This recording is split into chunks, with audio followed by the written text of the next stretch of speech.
This is a summary of Chapter 6 and a bit of Chapter 7 from the Book 3 of The Mill on the Floss by George Eliot. Chapter 6 is titled, Tending to Refute the Popular Prejudice Against the Present of a Pocket Knife. Chapter 6 begins with Bob Jackin's visit to Tom Tulliver's house. Bob Jackin is an old friend of Tom Tulliver. Bob talks about the knife that Tom had gifted him when they were kids. He says that the knife had gotten used to his hand and that he never plans to give it to anyone else. Bob Jackin had earned 10 sovereigns for extinguishing the fire at Tory's mill. He offers 9 out of the 10 sovereigns to Tom, hoping that it will alleviate his financial crisis.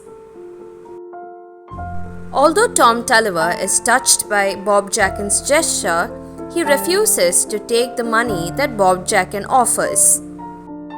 Tom Tulliver's goal is to not borrow the money from anyone and pay his father's debts himself. Bob Jackin is quite offended by this. Maggie, however, tells him that both of them will rely on Bob Jackin like a friend and seek his help if needed. Chapter 7 is titled, How a Hen Takes to Stratagem.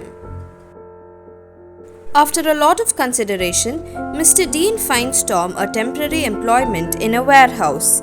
He also ensures that Tom receives evening lessons in bookkeeping and calculation.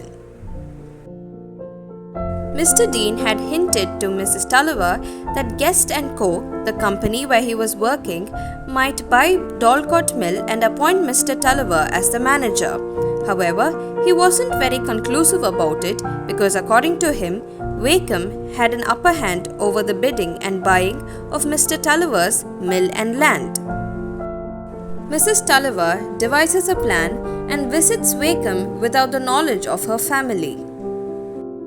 Mrs. Tulliver asks Wakeham to not buy the mill and the land as it would infuriate Mr. Tulliver and make his health condition worse.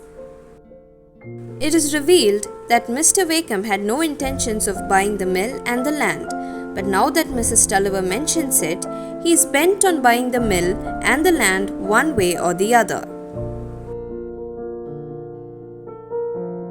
This is how the novel progresses. Thank you.